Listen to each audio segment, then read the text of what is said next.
Oi pessoal, tudo bem? Professor Júnior aqui mais uma vez.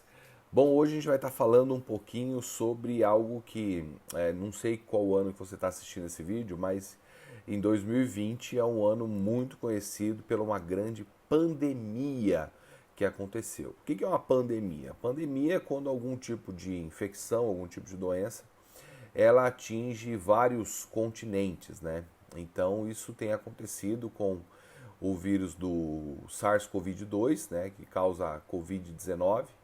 Então é uma doença viral que tem aí assolado o nosso planeta. Mas você já deve ter ouvido falar a respeito de vírus de computador, né?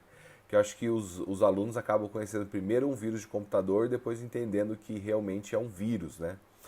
Bom, o vírus de computador, ele simplesmente utiliza alguns códigos e que desorganiza o seu computador, né?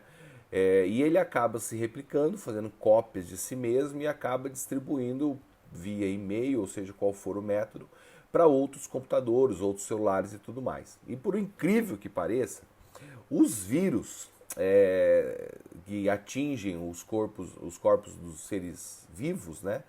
Eles também utilizam a mesma ideia. Ele simplesmente consegue desorganizar algum tipo de sistema do nosso organismo e ele também consegue fazer cópias de si mesmo dentro do hospedeiro, né? E enviar isso para outros organismos, né? Então, uma contaminação existe de várias formas possíveis, desde a gripe, que através da fala, do espirro, alguma coisa assim pode acontecer, ou como a AIDS através de fluidos sexuais, né? Bom, aqui os vírus, eles têm uma discussão, né? Se eles podem ser vivos ou não. Bom, existem algumas características para os indivíduos serem considerados vivos. E uma das primeiras características seria você ter uma composição química complexa, que eles até têm, né? Eles conseguem também se adaptar, eles conseguem se reproduzir, né? Eles têm ali o metabolismo dentro da célula, mas eles possuem ali um certo metabolismo. Só que uma das outras características para ser considerado ser vivo seria eles possuírem uma célula. E é uma coisa que eles não possuem. Os vírus, eles são acelulares. Então nós consideramos, e na nossa apostila da educação adventista diz isso, que não é considerado um ser vivo. Ele só adquire algumas características de ser vivo quando ele acaba entrando dentro do hospedeiro, né? Aqui nós temos alguns exemplos de vírus, né? Então a gente tem aqui, por exemplo, o formato deles, o HIV, que é o vírus da AIDS, né? O vírus da hepatite, o vírus da ebola, deixa eu colocar aqui do ladinho, ó, o vírus da ebola, né? Nós temos o bacteriófago, que tem um dos formatos mais diferentes, o formato geométrico. Eles são vírus que atacam células de bactérias. O vírus da raiva, vírus da influenza, que causa a gripe, né? O adenovírus, o papilomavírus, o rotavírus e o vírus da herpes simples, tá? Então isso aqui são apenas alguns dos muitos vírus que existem, são aqueles que a gente ouve mais falar. Quando você olha essa imagem, você vê esse formato deles, é importante a gente entender que os vírus eles são diferentes para a gente entender sobre a utilização de vacina. Então, as vacinas, elas são feitas de que forma?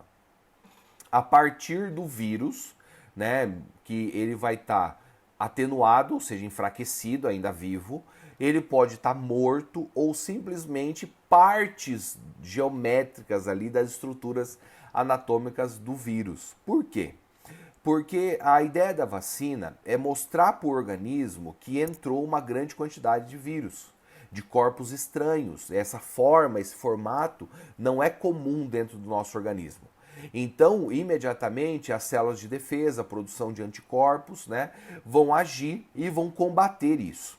A ideia é interessante que, como eles estão atenuados, mortos ou só parte deles, o corpo não sabe disso. Então o corpo simplesmente vai produzir os glóbulos brancos que precisa, produzir os anticorpos que precisa para paralisar esse antígeno, esses corpos estranhos, e vai ficar ali agora, depois que destruir tudo isso aí, cheio desses anticorpos, cheio de glóbulos brancos, tudo perfeitinho.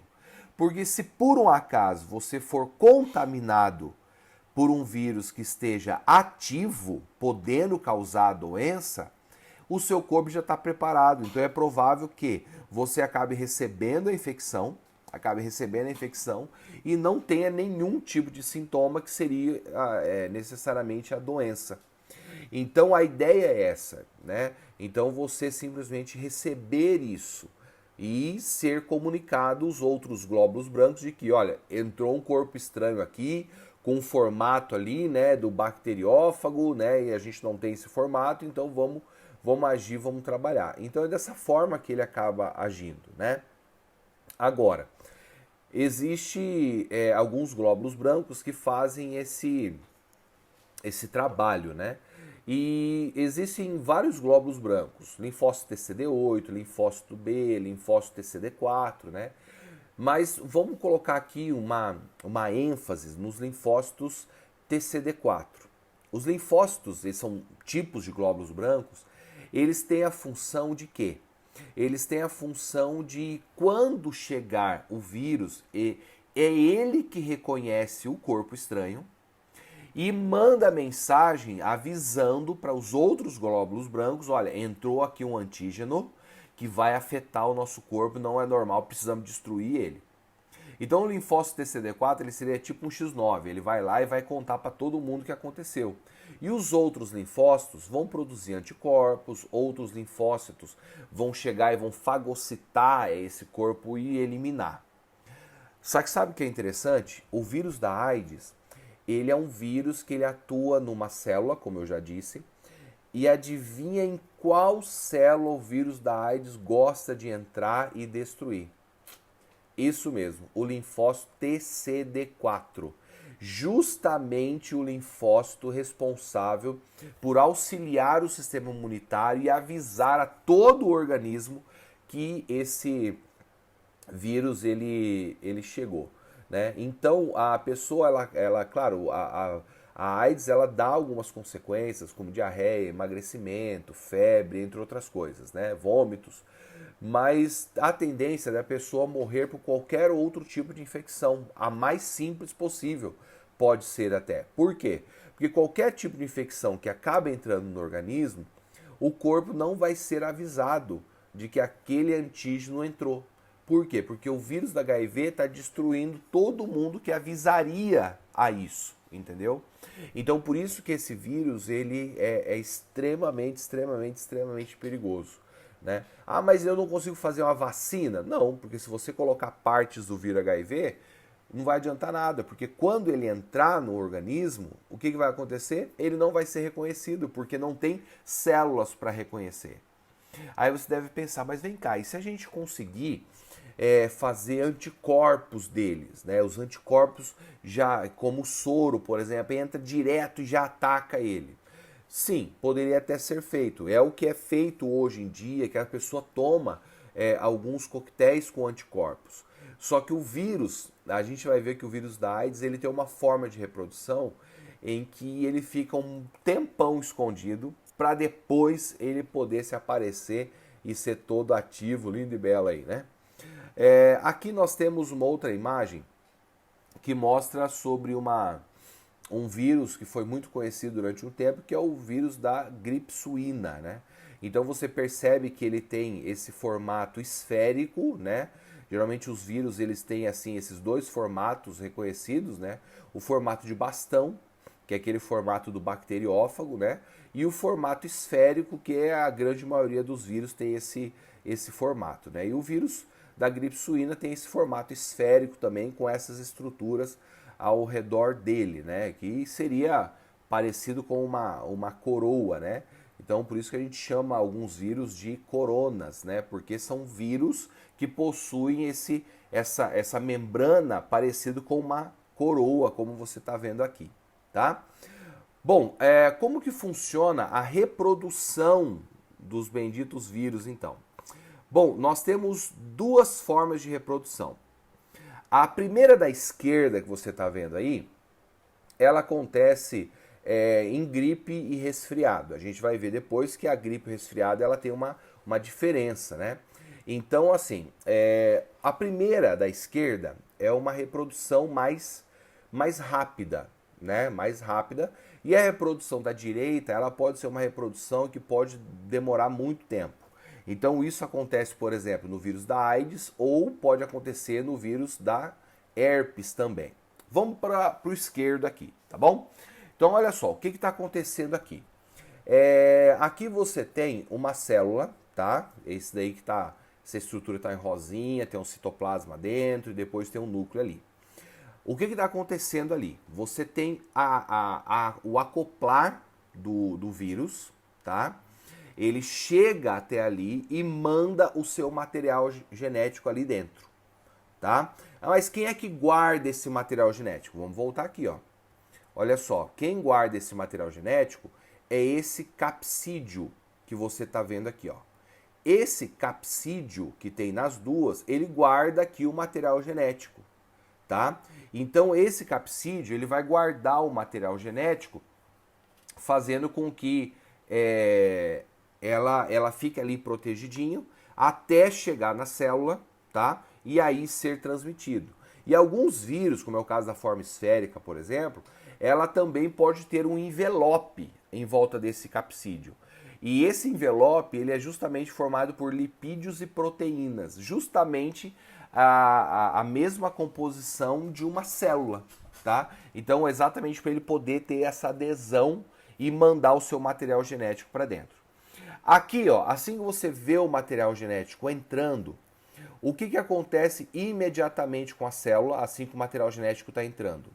Ele simplesmente vai paralisar as atividades celulares, né?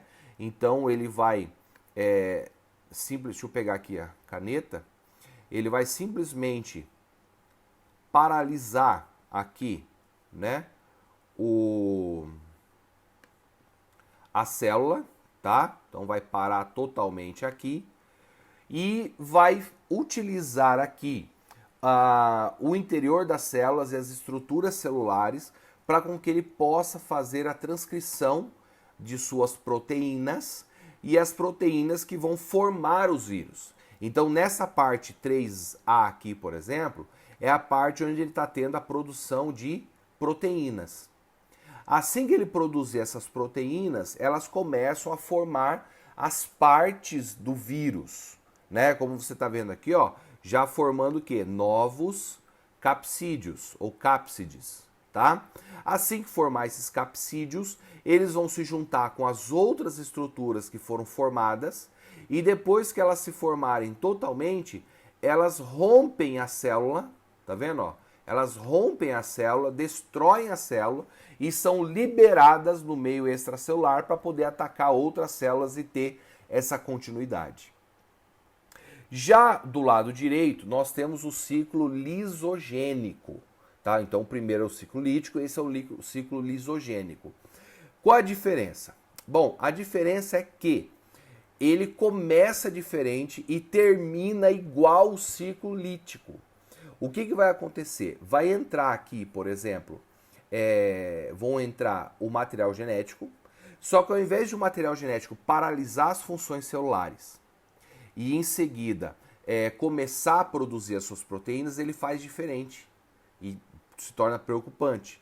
Ele simplesmente insere o seu material genético dentro da célula e esse material genético ele é inserido no DNA celular. Aí o que acontece? Ele fica ali escondidinho, bonitinho, a célula vai se reproduzindo por mitose, já deu lá 1 milhão de células novas que se reproduziram com esse material genético diferente, e em algum momento, simplesmente acontece o quê?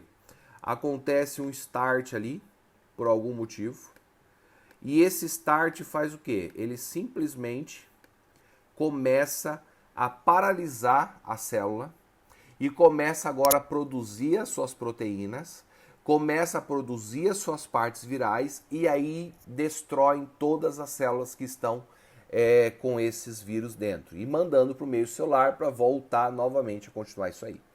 Então, o vírus da AIDS ele tem esse formato, tanto que ele demora algum tempo para a pessoa descobrir realmente que ela pode estar contaminada. Existem pessoas que às vezes têm anos desde o contágio em que ela não tem manifestação nenhuma. Então você vê a diferença entre o ciclo lítico e o ciclo lisogênico, tá bom? Pessoal, na próxima aula continuamos, aí vamos falar aí mais algumas características dos vírus, inclusive sobre essa diferença que muita gente tem entre o resfriado e a gripe. Muita gente acha que é a mesma coisa, na próxima aula você vai ver que não é. Beleza? Um grande abraço para vocês, fiquem com Deus, tchau, tchau.